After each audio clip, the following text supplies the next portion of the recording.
it occurs to me, I never did an introduction on this car. This is originally a copper brown car, repainted many years ago in black. The black is really quite good, so I'm going to leave the black rather than spend a lot of money turning it back to copper brown. California car, it's rust-free. It's a mystery car. When we got it, it was not running and had all kinds of electrical wires that went to nowhere. Some of that was from a previous owner. This is an air-conditioned car. Power seat, power windows, power antenna, and somebody, a previous owner at one time, put an air conditioning unit in the trunk. The rear AC was never finished. We have since removed it. It's missing some parts. The air conditioning system, that is. So, and my primary objective would be to get it running and then see how well it runs and what we have to do as far as engine transmissions. Brakes have been done. Those are new tires.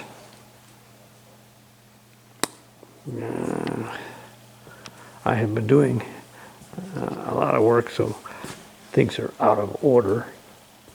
I've taken the goosenecks off so that and put on the 62 style just because I got more access that way.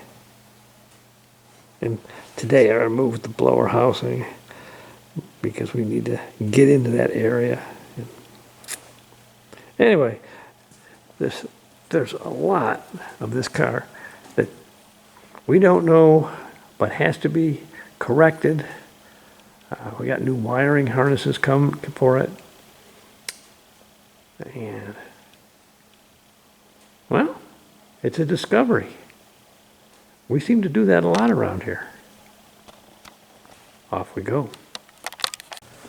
There were these two red wires that were in this wire bundle, so I untaped them.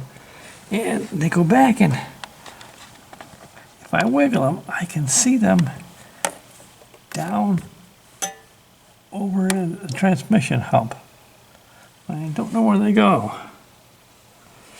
And then you've got a green wire, and then these two. We trace these wires back to the switch, and that might tell me something. This heater hose, look at that. It's collapsed at the curve.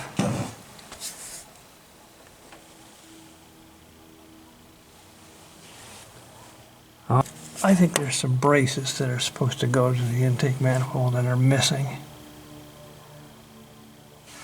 And no wire to the temperature sender. Well, there's something you might not have noticed.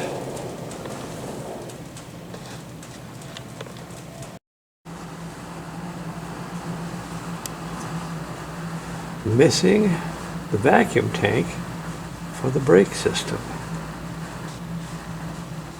Finished getting the dum-dum out of the trunk for the trunk panel when what do I find?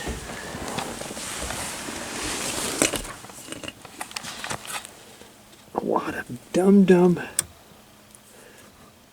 and they had it stuck up here to hold the wires up out of the way. There is something wrong with the wiper system.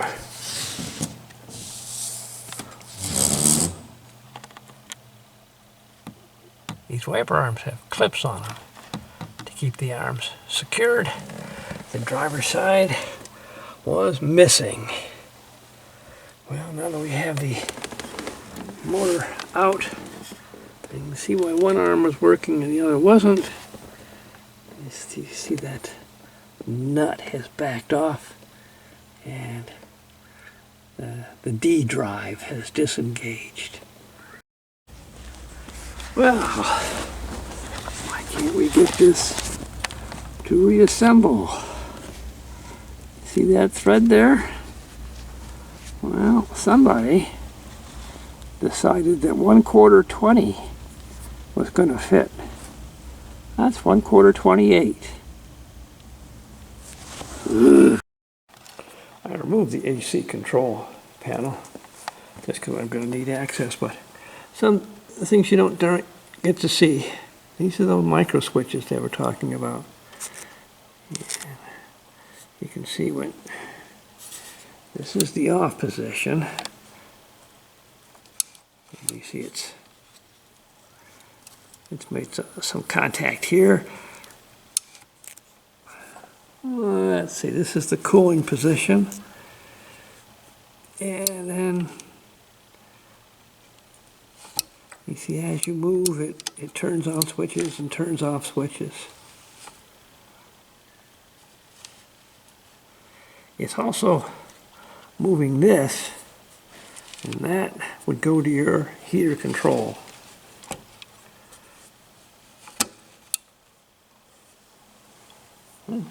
Pretty elegant.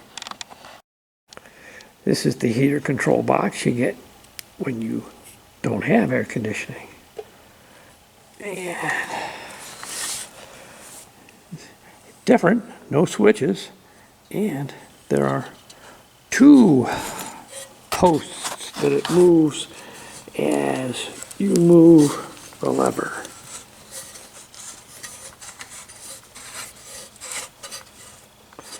This one's for your heater door. And, well, this one is for the heater valve. This one is for the door that they have in there.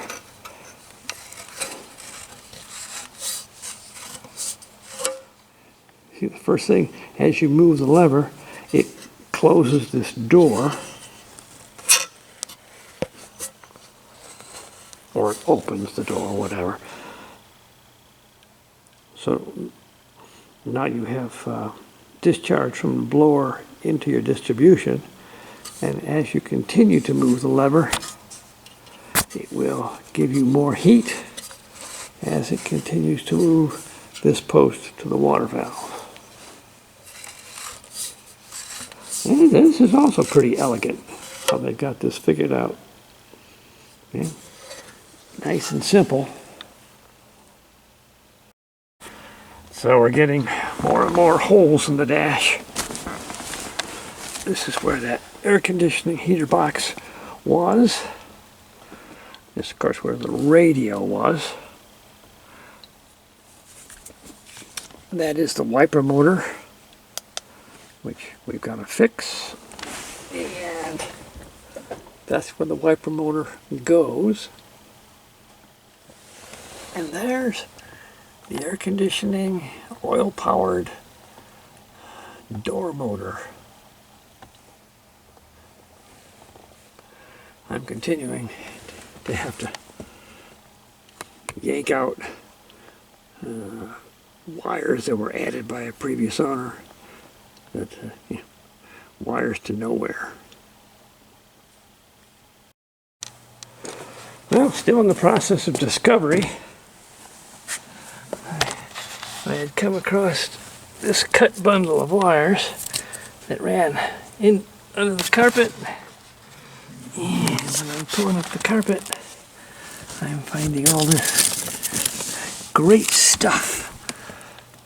I don't know what that was installed for. My first guess is that that clunk of wires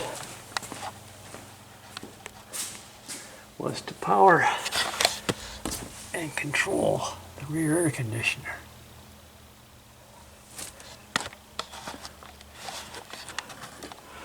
This car came with a rear speaker and a rear defogger. That's not how you do it, but There's the rear defogger.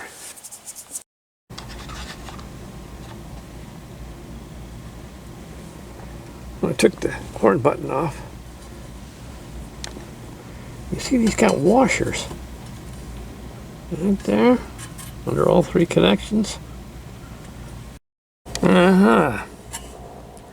They lost the little plastic bushings and didn't bother to replace them. I've got more. Well, I knew this was going to need throttle return springs. These are from A&A, and they are the right size. So just putting them on, and was pointed out, see this slot here? Well, that slot belongs down here. They've got this linkage on here backwards. See? This is how it's supposed to be. You drive on your rear carburetor all the time until you take all the slack of the slot, until you use up the slot, then it energizes the front carburetor. So they got it backwards.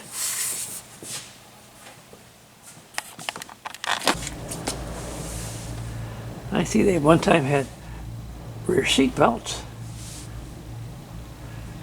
And there's our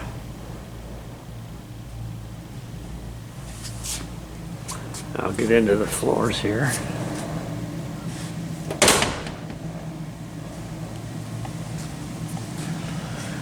This whole panel is going to come out. There is the rear air conditioner, which, yeah, was never completed. They had it mounted up in there. So I've got to get in there and start cleaning it up. And so we hooked up a remote starting switch there, and you can see the brown wire which had broken off. I think that's why we didn't have any crank. And we took another wire and went straight to the coil, primed the carburetor, and cranked it. She started right up. But we had a real big fuel leak coming from this fuel bowl.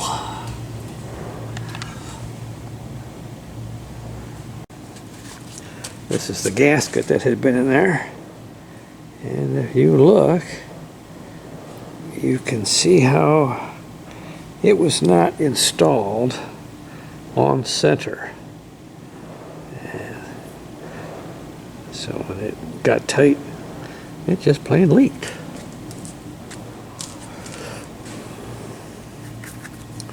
There is a neoprene version and a new ceramic. 3082. We also got one of the Felpros. This is the carburetor to air horn gasket. This is how the heater hose outlet should be on the C. See how it's got a 90 degrees angle on it. And that way, when you've got your gooseneck up in here, the hose comes out and it doesn't interfere. This is what the piece looks like with a 90. You can get new ones and they're pretty similar. I have one on order. This is 5/8, but you need the smaller size here. This is, I think, is a 3/8. If you go on Amazon like I did and, oh, there's what I want, and you end up with this. Well, yeah, it's shorter, but you can still make it work. But the problem is, look at the thread size difference.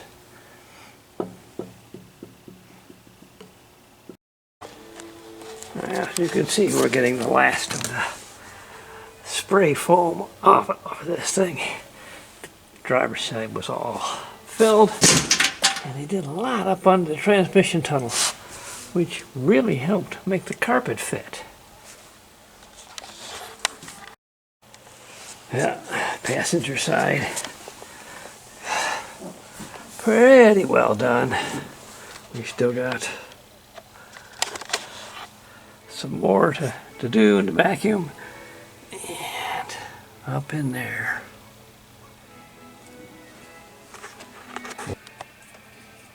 Here's a pleasant surprise.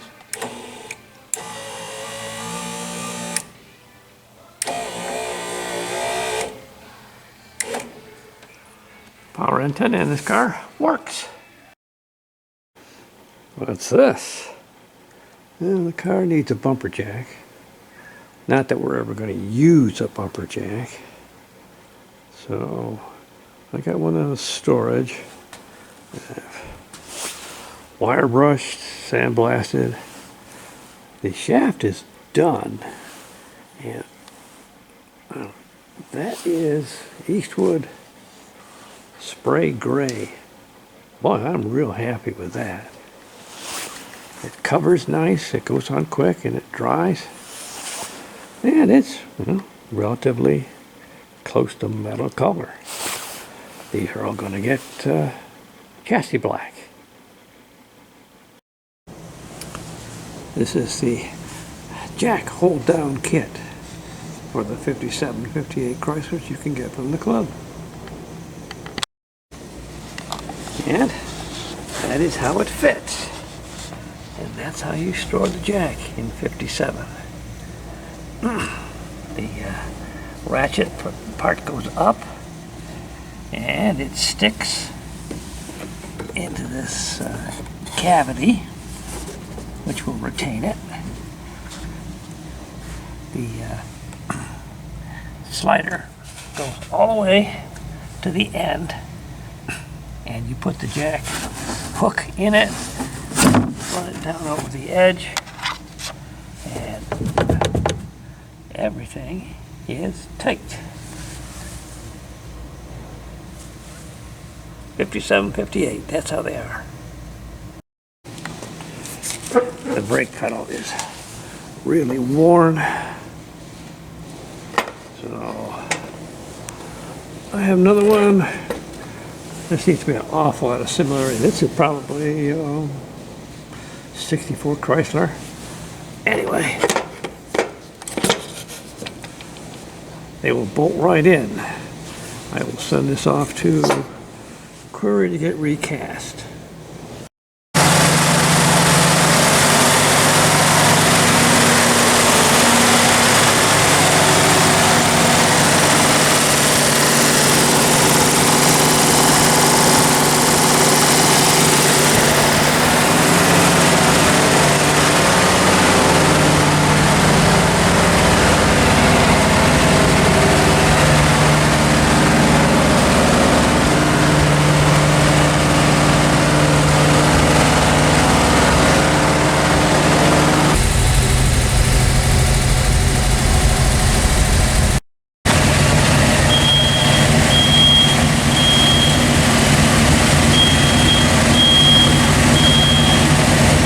Begin with, but then it cleared up.